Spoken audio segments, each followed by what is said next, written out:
नमस्कार दोस्तों, स्वागत है आप सभी का इस न्यू वीडियो में। बात कर रहे हैं सीरियल मन्नत के अपकमिंग एपिसोड के बारे में, क्योंकि आने वाले एपिसोड में फाइनली वो एपिसोड हमारे सामने आएगा जहां से स्टोरी लाइन शुरू होगी मन्नत और विक्रांत के फिर से मिलने के लिए। अब देखो, यहाँ पर आने वाले एपिसोड के अंदर ना फिर से हमें बढ़िया जगमगाता हुआ माहौल देखने को मिलने वाला है, क्योंकि यहाँ पर फिर से रस्मों रिवाज शुरू हो चुके हैं। अब देखो, सीरियल मन्नत ना ऐसा लगता है कि हिस्ट्री क्रिएट करेगा एक दिन जाकर, जहां पर इतिहास में ये बताया जाएगा कि जमाने में एक सीरियल हुआ करता था मन्नत नाम का, जिसमें शादी की हर रस्में आए दिन होती थी। हल्दी होती थी, मेहंदी होती थी, सगाई होती थी, शादी का मंडप तक लगता था, लेकिन शादी नहीं हो पाती थी। और जिस दिन शादी होती है उसी की रात को जो है दूल्हा गायब हो जाता है साल भर के लिए। और अब यहाँ पर एक और बार वो दूल्हे राजा जो है घोड़ी चढ़ने के लिए तैयार है। यानी कि विक्रांत की किस्मत खराब कहूं या इतनी अच्छी कहूं कि भाई जो है रुक ही नहीं रहा है, यहाँ पर शादियों पे शादियां किए जा रहा है। अब यहाँ पर विक्रांत के लाइफ में महिलाओं का ऐसा जो है संयोग बैठा है कि बंदा जो है चारों खाने से जो है केवल महिलाओं से घिरा हुआ है। अब यहाँ पर सलूजा मेंशन में कई लोगों का तो कोई लेना देना ही नहीं है, लेकिन वो परमानेंटली फिट थे। ऐश्वर्या राय सिंह का सलूजा मेंशन से कोई लेना देना नहीं था, लेकिन वो दोस्ती के कारण, बिजनेस पार्टनर होने के कारण घर में मौजूद थे। मल्लिका राय सिंह ऐश्वर्या के जाने के बाद भी घर में फिट थी। याशिका अभी भी घर के अंदर फिट है, पता नहीं यहां पर क्या रीजन रहा। पहले विक्रांत की दोस्त थी, लेकिन दोस्त भी परमानेंटली शिफ्ट तो नहीं हो जाते। इसके अलावा भी विक्रांत ने बीच में कई सारे लोगों को जो है घर में पनाह दी। एक टाइम के लिए तो हमारी मन्नत भी घर में मेहमान ही थी, लेकिन लॉन्ग टर्म तक वो फिट हो रखी थी। और इसके अलावा भी बहुत सारे कैरेक्टर्स होंगे जिनके नाम आपके दिमाग में आ रहे होंगे जो कि फिट रहे। अब यहाँ पर फिर से विक्रांत की लाइफ जो है वो घिर चुकी है पूरी तरीके से नए किरदारों से। यहाँ पर भी जो है नई लड़की जो आई है उसकी लाइफ में, जो मेंटली स्टेबल नहीं है, वो भी यहाँ पर पूरी तरीके से जो है विक्रांत की लाइफ में है। और उसकी बड़ी बहन जो है मिस राजवंश जो है वो भी पूरी तरीके से अब उसकी लाइफ में है, जो कि उसकी शादी अपनी छोटी बहन से कराना चाहती है। अब यहाँ पर पूरी तरीके से आने वाले एपिसोड के अंदर पता चलेगा हम लोगों को, हमारे सामने आएगा कि भैया यहाँ पर जो हमारा अभिमन्यु है वो प्रपोज करना चाहता है, और इसी के साथ ही सगाई की कहानी शुरू होते हुए नजर आएगी।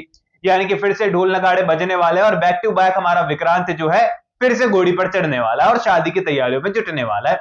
यानी कि इतनी बैक टू बैक शादी तो यार किसी ने नहीं की होगी। राजा महाराजा के जमाने में हुआ करती थी, कई बार हम सुनते हैं कहानियों में, किस्से में, इतिहास में कि इनकी इतनी रानियां हो करती थी। यहाँ पर विक्रांत वो रिकॉर्ड तोड़ के मानेगा भाई।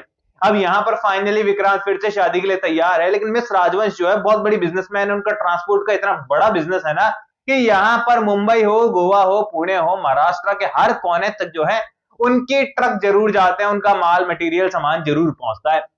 एंड सलूजा परिवार जो है वो भी पूरी बागदौड़ अब मन्नत के हाथ में, और मन्नत पूरा बिजनेस संभाल रही है, मेजबानी वगैरह वगैरह सारी।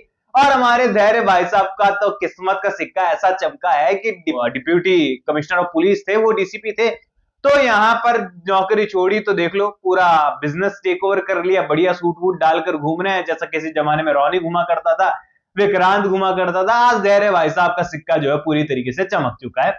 अब यहाँ पर बच्चों का पालन पोषण वगैरह सब कुछ हो रहा है, और मन्नत उनको उम्मीद आज भी दी जा रही है कि बाबा लौट कर आएंगे। और बच्चों को अचानक से जो है बाबा की बड़ी याद आने लगी। यार देखो, यहाँ पर यूवी का तो बनता है कि यूवी को तो हमेशा से उसकी बड़ी चाहिए थे, हमेशा से बड़ी से इतना लगाव था उसे, लेकिन दुआ हमेशा से धैर्य को जो है पिता मानती थी। लेकिन आज उसके जाने के बाद अचानक से छोटी बच्ची को लग रहा है कि यहाँ पर जो बाबा है वो तो विक्रांत ही है। बल्कि एक साल के अंदर तो धैर्य को इतना समझा देना चाहिए था बच्ची को कि वो पूरी तरीके से उसका कहना मानने लग जाए।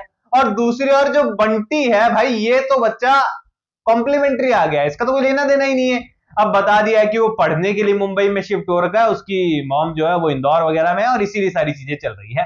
आने वाले एपिसोड के अंदर मिस राजवंश का एक कॉल पहुंचने वाला है यहाँ पर मेजबानी की मालकिन के पास कि आपको जरूर आना होगा, इतने साल से हमारा बिजनेस आपस में चल रहा है लेकिन हम कभी मिल नहीं पाए, तो हम मेरी बहन की जो है वो शादी है, और शादी के अंदर आप का जो मेजबानी है उसका बहुत इंपॉर्टेंट रोल रहने वाला है।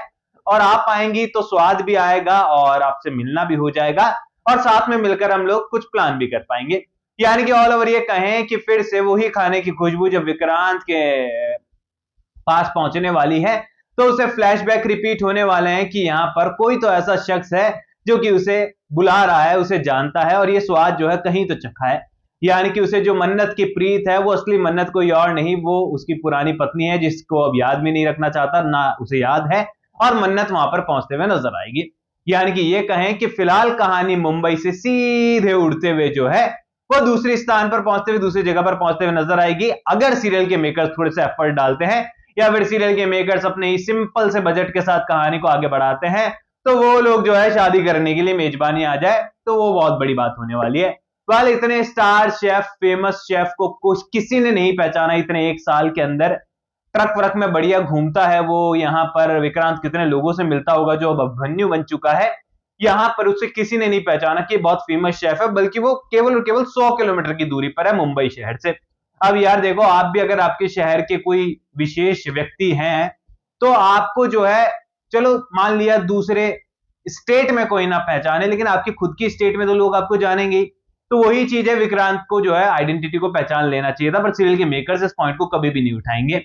बाकी आप लोग इस फिर से कहानी जो शुरू हुई है शादी वाली, शादी के मंडप वाली, रस्म रिवाजे वाली, इसके लिए कितने एक्साइटेड मुझे कमेंट सेक्शन में बताओ। एंड सीरियल के अंदर जो नए दो किरदार आए हैं जिन्हें निभा रही हैं रियल लाइफ आम्रपाली गुप्ता और शिखा पांडे, ये दोनों आपको कितने परफेक्ट लग रहे हैं कहानी के अंदर, मुझे कमेंट सेक्शन में बताओ। कोई भी सवाल है तो शेयर कर सकते हो, सपोर्ट कर सकते हो इंस्टाग्राम पर भी, लिंक डिस्क्रिप्शन में यूजर नेम नजर आ रहा है। सब्सक्राइब कर दीजिए चैनल नो स्क्रिप्ट को। मैं मिलूंगा आप सभी लोगों से अगली वीडियो में, जब तक के लिए बहुत बहुत धन्यवाद।